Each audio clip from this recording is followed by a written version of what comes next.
ஹரிநாராயண துரிதி நிவாரண பரமானந்த சதாசிவசங்கர். உலகெங்கிலும் வாழ்ந்து கொண்டிருக்கும் ஸ்ரீராம் ஆஸ்ட்ரோ யூடியூப் சேனல் நேயர்களுக்கு டாக்டர் சைதே ராஜாவின் அன்பான வணக்கங்கள். நாம் இப்பொழுது இந்த எபிசோடில் வார ராசி பலன்கள் மார்ச் 16 முதல் 22 வரைக்கும் உள்ளடக்கிய நாட்களுக்கு கிரகங்கள் எப்பேற்பட்ட பலனை வழங்கப் போகிறது என்பதை பார்க்க போகிறோம். அதற்கு முன் எங்களுடைய சேனலை பார்த்து கொண்டிருக்கும் அன்பர்கள் இதுவரைக்கும் சப்ஸ்கிரைப் செய்யாதவர்கள் சப்ஸ்கிரைப் செய்து கொள்ளும்படி கேட்டுக்கொள்கிறோம். ரைட் சைடில் சப்ஸ்கிரைப் இருக்கும், பெல் பட்டன் இருக்கும், ரெண்டுத்தையும் ப்ரெஸ் பண்ணிங்கன்னா அடுத்த நொடியே எங்களுடைய வீடியோ உங்களை நோக்கி வர துவங்கிவிடும். வாங்க ராசிக்குள் செல்லலாம். மிதுன ராசி காலபுருஷனுக்கு 3வது ராசி. புத பகவான் ஆட்சி பெறும் வீடு. இப்பொழுது புத பகவான் 10ஆம் இடத்தில் இருக்கிறார், வக்ரகதியில் இருக்கார், பின்னோக்கி செல்கிறார், கும்பத்துக்கும் போகிறார். உங்களை பொறுத்தவரையிலையும் ராசிநாதன் வக்ர நிலையில் இருந்தாலும் குரு பரிவர்த்தனை யோகத்துக்கு வருவதால் வக்ர நிவர்த்தி பெறுகிறார். ஆதலால் உங்களுக்கு கௌரவம், புகழ், அந்தஸ்து, செல்வம், செல்வாக்கு இதில் எந்த ஒரு தொய்வும் இல்லை. பத்திரிகை துறை, மீடியா துறை, எழுத்துத்துறையில் பணியாற்றக்கூடிய அன்பர்களுக்கு அற்புதமான நேரம் என்று சொன்னால் மிகையாகாது. ஏன்னா 10க்குடையவன் குரு பரிவர்த்தனை யோகத்தில் 10க்கே போகிறார். அப்போ தொழில் சிறந்து விளங்குமா?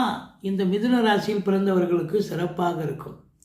மிருகசீரிஷம் 3-4 பாதங்கள், திருவாதிரை, புனர்பூசம் 1-2 3 பாதங்கள் உள்ளடக்கியது இந்த மிதுன ராசி. இந்த மிதுன ராசிக்கு 7க்குடைய குரு பகவான், அதாவது 7ஆம் இடத்துக்கும் 10ஆம் இடத்துக்கும் ஆதிபத்தியம் பெற்ற குரு பகவான் 12இல் இருக்கிறார் என்று சொன்னால் உங்களுக்கு 7க்குடையவன் 12இல் செலவினங்கள் ஏற்படக்கூடிய காலம். எப்படி வாழ்க்கை துணை அல்லது மனைவியார் உங்கள் மகனோ வெளிநாட்டில் இருப்பாங்க, நீங்கள் அவங்கள பார்க்குறதுக்கு நீங்கள் உங்கள் 2 பேரில் யாராவது ஒருத்தர் நீங்கள் போக வாய்ப்பு இருக்குது, போயிட்டு வருவீங்க. அது சுப செலவு தான். அந்நிய நாடு போயிட்டு வர்றது சுப செலவை ஏற்படுத்தும்.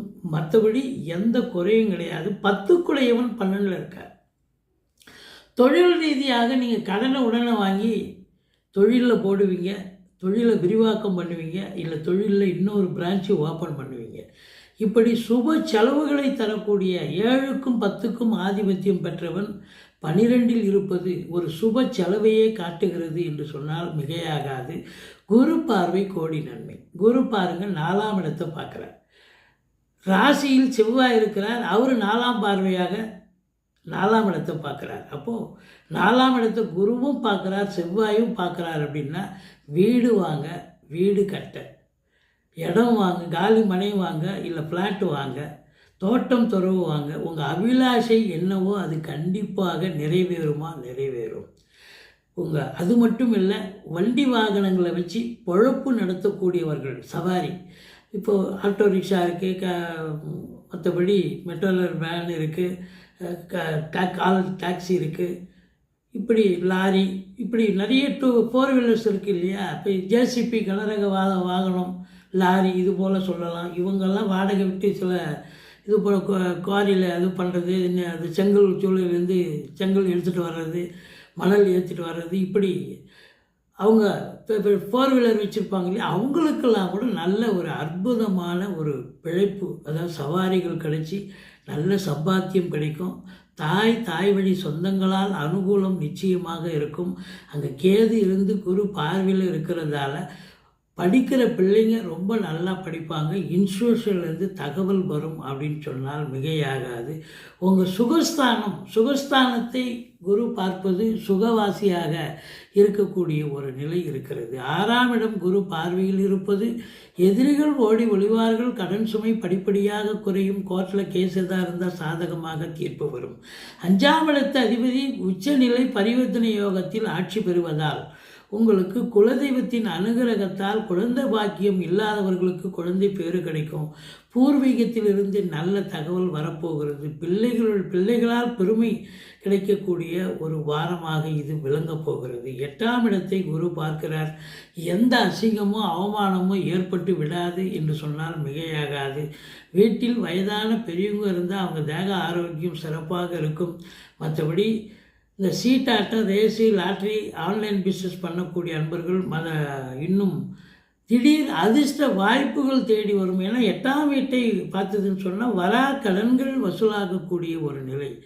9ல் சனி பகவான். மற்றபடி உங்களுக்கு வெளிநாடு செல்ல விரும்பும் அன்பர்கள் தாராளமாக செல்லலாம். 10ஆம் இடம் ரொம்ப சிறப்பாக இருக்குது. கலைத்துறையில் பணியாற்றக்கூடிய அன்பர்களுக்கு ஒரு பொக்கிஷமான ஒரு வாரம். ஏற்கனவே நீங்கள் சீரியல் பண்ணியிருக்கீங்க, படம் பண்ணியிருக்கீங்கன்னா அந்த படத்தின் மூலம் சீரியல் மூலம் உங்களுக்கு ரெகக்னேஷன் கிடைக்கும். இப்போது மறுபடியும் பண்ணுறீங்கன்னு சொன்னால் உங்களுக்கு ரொம்ப அற்புதமான நேரம். 10ஆம் இடத்தில் ராகு இருக்கிறதால பிரம்மாண்டத்தை ஏற்படுத்துவார். அவர் பிரம்மாண்ட நாயகன்னு பேர். அப்போ தொழில் சாதாரணமாக ஏனோ தானோன்னு நீங்கள் பண்ண மாட்டீங்க. அப்படி பண்ணாலும் உங்களுக்கு வரக்கூடிய நண்பர்களோ கஸ்டமரோ, என்னப்பா நீ இப்படி நடத்துகிற, நாங்கள் வேணா காசு தரோம்ப்பா, கொஞ்சம் டெவலப் பண்ணுப்பா, இன்னும் ஷோ பண்ணு, கடையை நல்லா டெவலப் பண்ணு அப்படின்னு அவங்க சொல்லுவாங்க.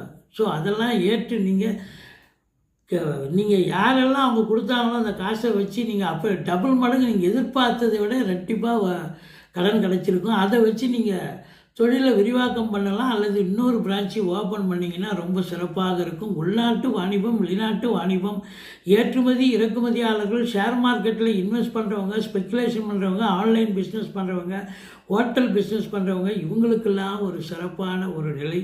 7க்குடையவன் 12ல் இருக்கார், சுப செலவு. அப்போ திருமண வயதில் இருக்கும் ஆண் பெண் இருபாலருக்கும் திருமணம் கைகூடி வரும். 11ஆம் இடத்தை சனி பார்க்கிறார். எண்ணிய செயல் ஈடேறுவதில் காலதாமதம் ஆகும். மூத்த சகோதரம் இருந்தால் அவரால் உங்களுக்கு சில தொந்தரவுகள் இல்லை எதிர்ப்புகள் வரக்கூடிய நிலை.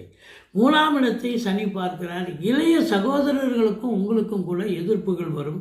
அல்லது அவங்க தேக ஆரோக்கிய குறைவு ஏற்பட்டு மருத்துவ செலவுகள் ஏற்படக்கூடிய ஒரு தருணமாக இது அமைகிறது. மொத்தத்தில் பார்க்கும் பொழுது இந்த மிதுன ராசியில் பிறந்த அன்பர்கள் பத்திரிகை துறை, எழுத்துத்துறை, மீடியா துறை, புதனுடைய ஆதிக்கம் இருக்கக்கூடிய ஆசிரியர்கள், பேராசிரியர்கள், எழுத்தாளர்கள், ஆர்டிஸ்டுகள், மற்றபடி டாக்குமெண்ட் ரைட்டர்ஸ், வழக்கறிஞர்கள், ஜோதிடர்கள், இவங்க எல்லோருக்குமே ஒரு உன்னதமான காலம்.